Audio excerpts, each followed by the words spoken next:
Hello, beautiful humans. Welcome to Heartwork. I'm Karice, where I talk about stories of my life, experiences, just things that I went through in a story kind of format, about a lot of the hard work that I put in to heal matters of the heart, my inner child, trauma, adversity, all things in between, and what I learned from. I just simply sharing my experience. Um, Before we get started, I would like to put some disclaimers that I forgot to add into the introduction, being all names will be fake. That is something I want to emphasize. All names will be fake for the sake of my safety and just like the privacy of the people in my life. And the only name that won't be fake is my first abuser. His name was Frank Louis DeVito. Yes, Frank Louis DeVito. The reason why I am not giving him a fake name is because the biggest one is we should not protect predators. We should never protect predators. Out all predators. Shout their name, let it be known. Don't protect them. Um Also, he does happen to be dead now, so he can't really do anything about me sharing his name. So there's that too as well. But mostly the first reason we should not protect predators. Everyone else, though, names will be fake. The other thing that I forgot to add in the kind of pilot episode was frequency. So I will be posting these every other week, every other Friday, probably, more than likely Fridays. And I think that's the only things that I did not add into the introduction that I wanted to start off for the first real episode. In this episode, I am going to talk about my spiritual awakening, kind of how it happened, what brought me to my spiritual awakening. And the reason why I'm starting with this is because it goes in hand and it shaped me to know and experience and be the human that I am talking to you guys right now.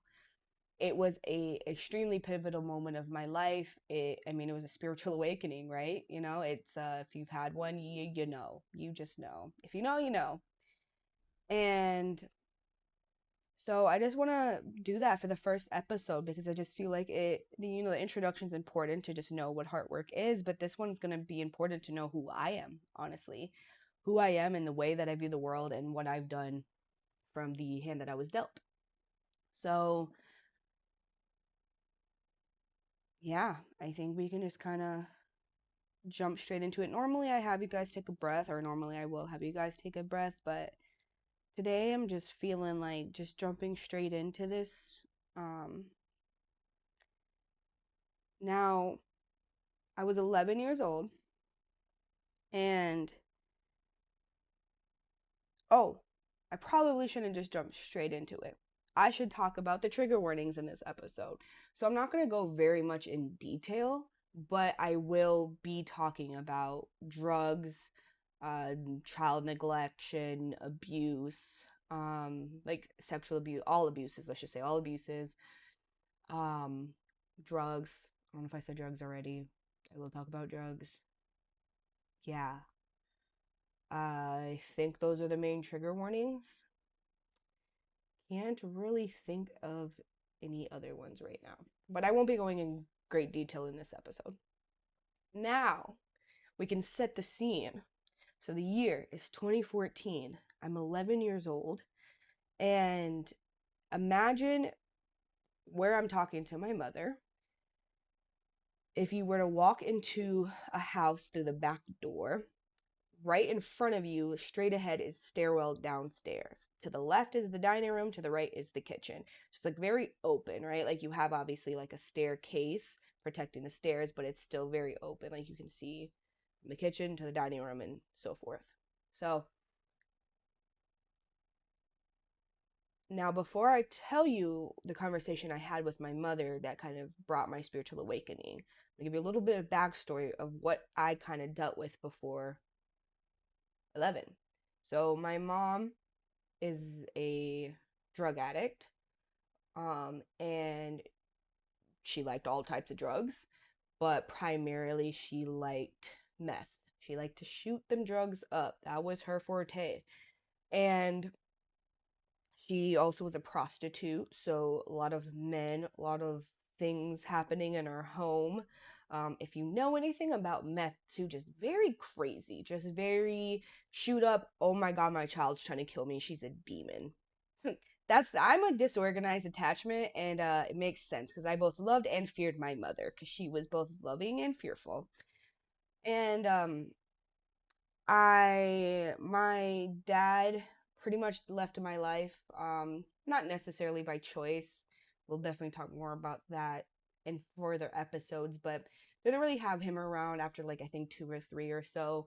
And then around 5, my mom's boyfriend, Frank Louis DeVito, he groomed me, sexually assaulted me for 3 years until he finally attempted to kill my mother. Only reason why he got out of my life, actually. Attempted to kill my mother. I went to foster care for a little bit, I think like a month or so. And then he was in prison. He was in prison for the pretty much remainder of my life. And he rotted in prison, or didn't rot, who knows. Dude died a loving man, apparently. But I was, after that, my mom was forced to be clean. So when I was 8 years old, she was forced to be clean. It didn't last long. I don't know at what point, but I do know that there was another man, my mom's friend. I don't know if it's between 8 or 11, 8 to 12. I could not tell you that, but I do vividly know that there was a guy who um, would do a lot of child sexual assault material. So a lot of videotaping me, pictures, recording me at his apartment, a lot of that. I also know that there was someone at my, when I would go to my dad's, the neighbor across his street was, she was probably, more than likely, I can't say for certain, but I'm more than certain that she was also a victim of child sexual assault. So we would play house and probably sexually assault each other. So I know there was that. Um, Also, just like in general, dysfunction, chaos, typical society, American trauma outside of the other things. And if you heard that, that was my dog leaving my lap. I don't think he liked my conversation very much. And yeah, so that's kind of what I went through in a kind of quick description of from birth to 11. And didn't tell anyone about my sexual assaults. And I want to say my mom was pretty much clean for those 3 years from 8 to 11. And this is now taking place when she kind of just started relapsing. And I remember, now I'm in the dining room. Now imagine how you can just see from the kitchen, right? And I don't know if this started in the, she had the fridge open from start or whatever, but like I'm in the dining room, across is the stairwell, and then there she is looking in the fridge. I'm pleading and begging her.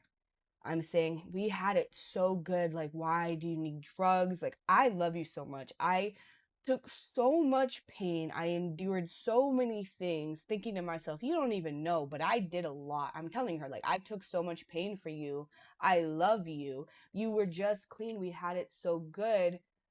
Why do you need drugs? Like, why can't you stop them? Stop them for me. I love you. Your children love you.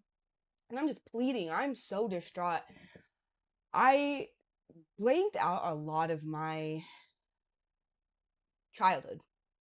I really didn't start making a lot of memories until I was like 19. I only really have a handful of memories, and all of those were my traumatic ones. Most of everything is I just know it happened and I feel that it happened, and yeah.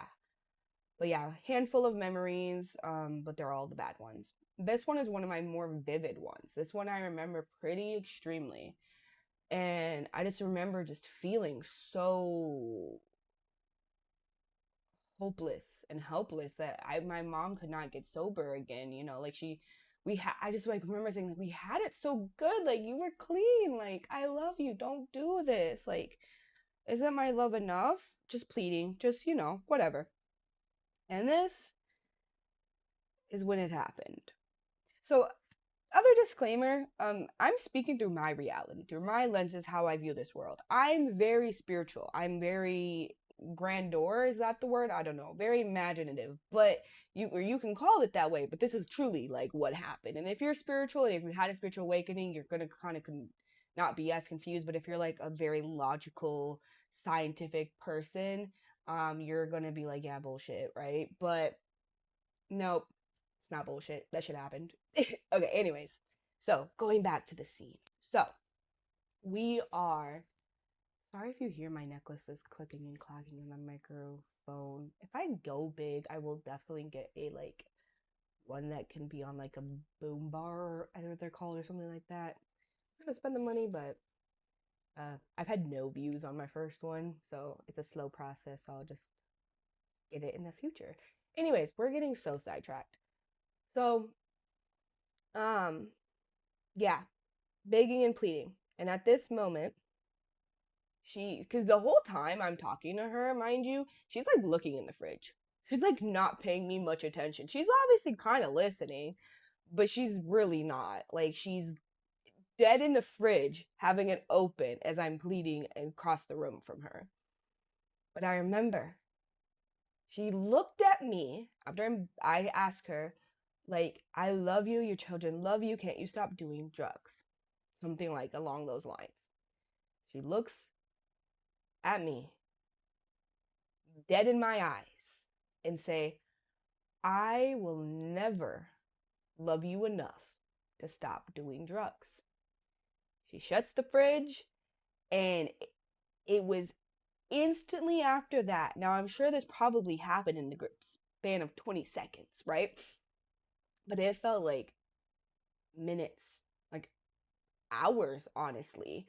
The second she closed that fridge, the second she said those words, I got a flash of like a movie scene of like all of these movies happening in a sphere in my mind, in my mind's eye, of seeing her as a vessel, a cup. And this is important because I use this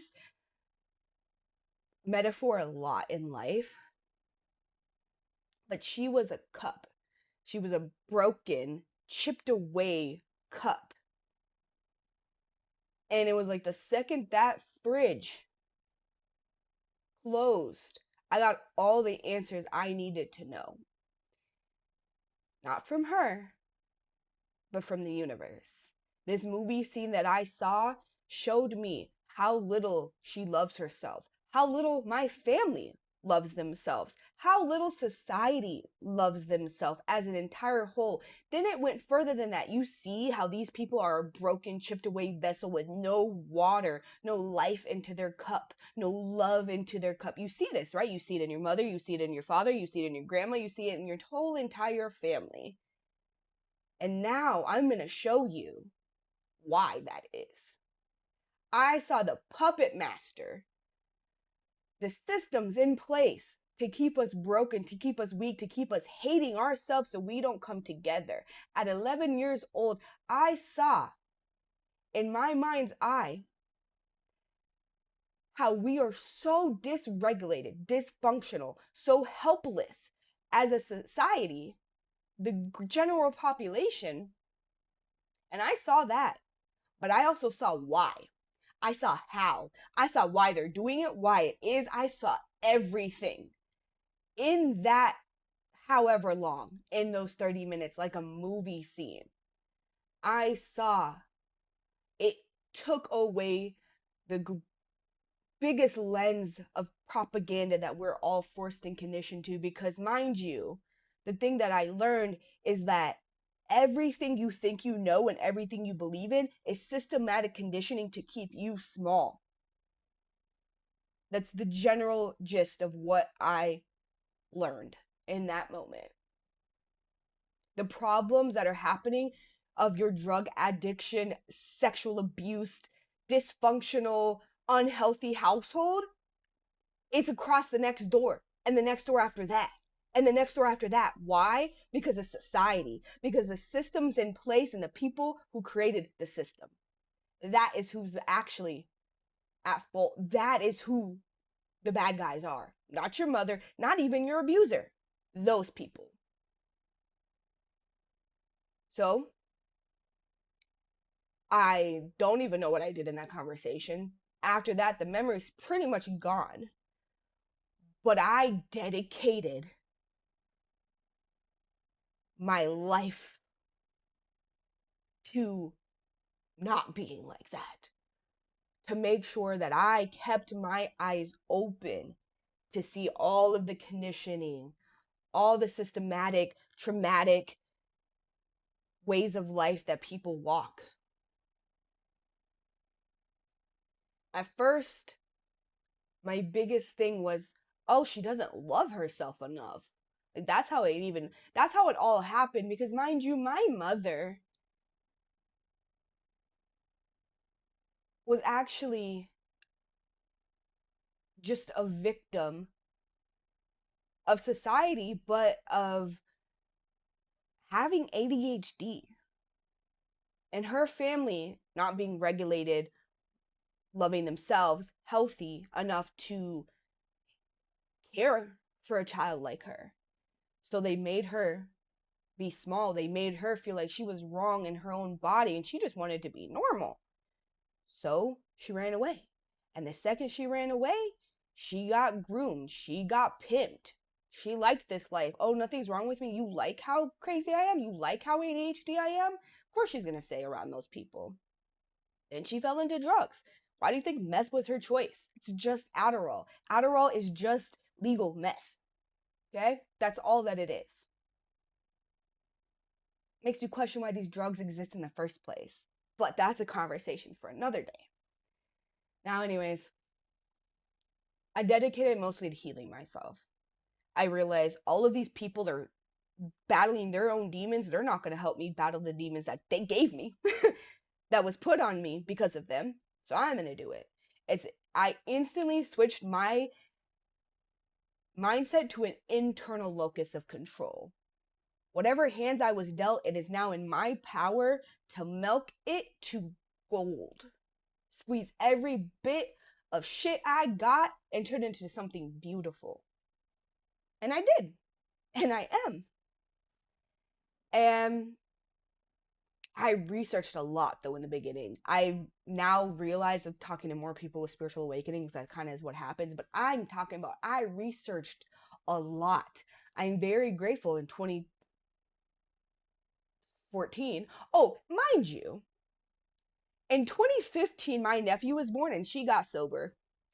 And she's been basically sober since. So she didn't love her children enough, but she loved her grandson enough. And that does sometimes sting, but that man saved he's just a little boy. He's a little boy, and he saved our family in more ways than that. But she is pretty much sober now. I mean, she takes Adderall, she drinks, she even admitted herself recently, when I've been starting to talk to her more about these things, she really hasn't been sober a day in her life. So, but she's at least off the harder drugs. Anyway, skirt, right back to where we were. Just kidding. I actually don't know where I was. Train of thought gone.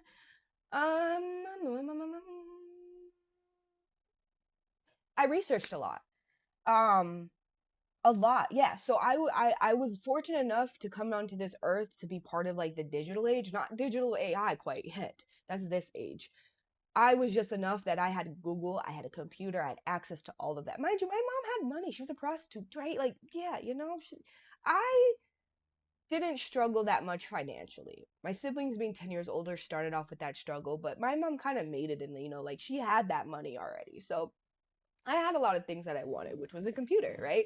My mom didn't really care about what I was doing as long as I didn't get a truancy letter. Do I really have to be at school?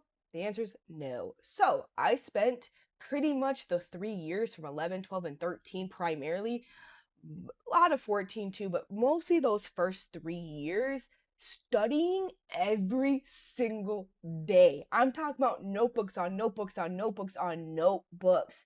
I didn't go to school, no, I studied for 12 hours on my laptop.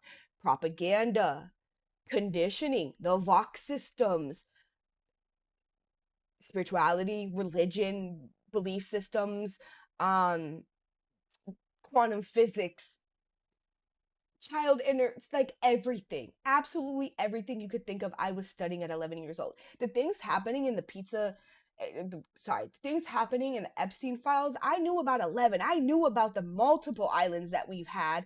I knew about the baby eating, women eating, sexual assault that happened. I'm talking about, I knew all of this already. The things that are finally coming to our enlightenment, Pizzagate, the firmament, all of that crap, the egg theory at 11 years old. I, maybe 12, 13, whenever I studied it, but I'm saying like that is what I dedicated my life to.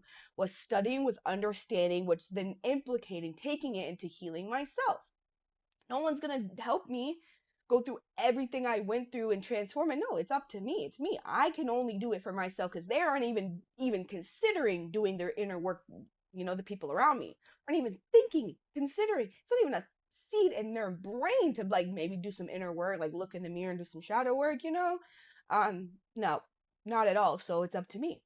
I didn't just go through all that fucking shit for nothing. No, absolutely not. And I knew too at a young age that I would use what I've learned, the bullshit and shit that I got dealt, to heal others. Thought it was always through my hands until I realized, no, there's a cage on my throat, right? Like, I'm still loyal to my mother. I was still loyal to my abuser. I was still loyal to everything, right? But I broke free of that. Kind of said in the introduction, the time was now. It had to happen now. I had to break free from it now.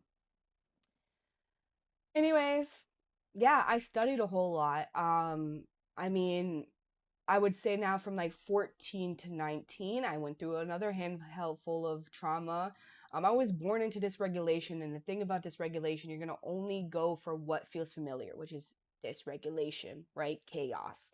Um, so yeah, kind of did that. Synchronicities and everything from 11 to now 22. I'm now awakening, it never ends, right? Peeling back those layers of conditioning and propaganda and rose colored lenses, right? That is a constant. That will always happen until, I mean, the systems collapse, which is coming up soon. But now I'm embodying all of the things that I learned, right? Now, you guys will hear a lot of my stories of things that I've nailed, right? Which is the awakening part, which is the things that I needed to know. But now I'm being those things that I needed to know. Now I'm becoming, I'm integrating. And that's the hardest, honestly. Crazy enough, this part of my life is harder because it's like, oh, you know all of those things now live it, now be it, now be the opposite, which going against your nervous system is, whew, it's a bitch. It's a motherfucking bitch. If you know, again, you know. But I mean, a quick like little just nervous system fact, which again I'll probably talk a little bit more about. I will, but in general, we're built to survive, right? Your brain is a mammal at the end of the day. Could care less about happiness, about thriving. It cares about procreating and surviving. Therefore, if you try to do anything out of what it's used to, which is surviving, it's gonna fight you. My most healing, my most somatic releases felt the most dysregulated that I could remember in my entire life. Yet I was actually healing. I was actually being and doing better. Yet I felt more unstable because your nervous system doesn't like change. Now, does my soul require it? Yes, because I want to live a full, liberated life. Another metaphor for you guys, which is we are all birds. Just imagine we're birds. Whatever bird of prey, whatever bird of flight that you can think of that just resonates with you, you are that bird. I am a bird. I am completely free to migrate, to travel, to experience, to live, to fly, free, high, anywhere, anytime, do anything that I want. That is the joy of being human. Okay? That is what we're meant to do. But because of society, because of people who said, "Ooh, I can make money off these people. I can control these people." We got chained to the surface, to the ground, through conditioning, propaganda, but now at this point it's happening for so long. We have generational trauma, we have epigenetic markers, adversary, society trauma, all of that weighs us down from reaching our highest self. I've been breaking free of those chains for 11 years, 10 years, 11, I don't know, 11 years, yeah. But now for the first time, I got one of the biggest weights, which is another story I'll talk about. Release that. And now I'm just remembering how it feels to fly, which is a whole nother thing. And yeah, that's what a lot of my story is going to be about. I have dedicated my life to transforming, to transcending, to becoming, to evolving. I'm a never ever ending, evolving being. So I've taken every single minuscule mundane day into a lesson. I don't ever stop. And girl, yes, guy, queen, king, anything in between, it is tiring to live like that. Will I ever choose differently? No, because it is more liberating. Because we all have trauma and conditioning. I'm just choosing to be conscious about it. We're still surviving if we choose not to be conscious about it, but I will always be the most liberated, the most at home within myself, the most sovereign, the most flying high. Doesn't make me better, just makes me choose to survive differently, which is through consciousness. It's just I always chose the hardest path, the one least walked, because society wants you to walk the easier path, because that's how you stay conditioned, that's how you stay complacent, that's how they've got to do and be society wise for so long. But we're breaking free, baby. Collectively, finally. And that is why my calling was to start doing these podcasts now, in the present, right now, here and now. Okay, anyways, feeling extra goofy today. Oh my goodness. And you know why? Well, I I work today, but I'm hoping, and I should be able to, because we're gonna wrap this up now. I am doing a poetry thing, or I don't know. It's how hard it is to live. um it's a double-edged sword, right? I've walked this world alone because I've not only so like the thing is, when you see why, or you see people sleeping, right? You see society, the general population, all the people around me, my friends, family, my teachers, my school workers, my whatever, from your entire, and I've always known this before my spiritual awakening, right? That's just when it really hit me, and I was like, you need to study, you need to research, you need to really integrate this stuff. I've always known, I've always just questioned. That's like the key to consciousness, is questioning everything. um but anyways, yeah, so I walked really alone, still am pretty much alone. I'm just in my most hermit journey that I've been in. And again, double-edged sword. I would never take a different life, but it is a lonely one. It's a lonelier one, because you're going against the grain. You're going against what everyone would want you to do, what society would want you to do. Now, I took a deep breath because I definitely was really high. Maybe I should have started with the breath on this one for my own self, but I'm just going to take a deep breath in here really quick. You can join me if you like. I do a little 4-2-6, breathing in for 4, holding for 2, and breathing out for 6. So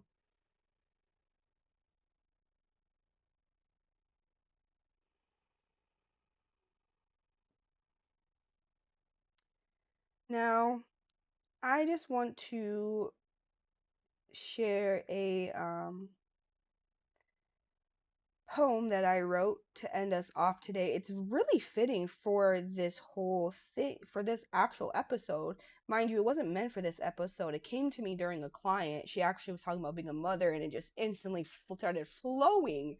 And I started working on it. I actually had to she said she was okay with it, because I wasn't going to do it, but I was trying to remember it. She was like, you can write it down or do what you need to do. And I did, because I really like this poem. And yeah, I'm going to share it to you guys to wrap us up. I love you guys so much. Thanks for listening. I hope you enjoy this poem. Um, I don't know the name for it yet. I think it's gonna just be like Mother, maybe. I don't know, but I hate that I want to be a mother. Not to bear a child to fill a void, or complete me, or love me unconditionally, but simply, completely, intentionally, to raise a child with none of the generational curses I devoted my life to break. To see a child of mine being a child as I never got to be one. To witness softness without survival, joy without hypervigilance, messy laughter without consequences, to see the fruit of my effort breathing, laughing, safe, to see how a child raised with regulation, kindness, care grows, unarmored, unafraid, unashamed. I wish to be a mother, yet I can't be. Not in this society, not in this machine, this patriarchy that bruises women and children, men too, but that wound is quieter, hidden, conditioned, renamed as strength. I could never be a mother, not in a world that hates women like me, that fears women like me, that tries to humble women like me. They do not protect us, they study us, they use us, they blame us. Yet I've always been a mother to myself, a mother to myself, a mother to my mother, a mother to myself, a mother to my own inner child who learned to self-soothe before she learned to spell. I have rocked myself to sleep, held myself through grief, disciplined my chaos, reparented my rage. Maybe the greatest act as a mother is to not offer a child to a system that devours innocence, to not feed another body to a culture that starves souls, to not participate when participation costs peace. Maybe the greatest act as a mother is to end the bloodline of suffering with me, to mother myself so fully, so fiercely, so completely, that if I never become a mother to a child of my womb, I was still a mother to the girl who needed one. That's my poem. I hope you enjoyed. I hope you have an amazing Friday and weekend. Finish at 5:55 on the clock. I love you all. 555. That means change, baby. We're changing. World's changing. I'm changing. You're changing. I love you. Mwah.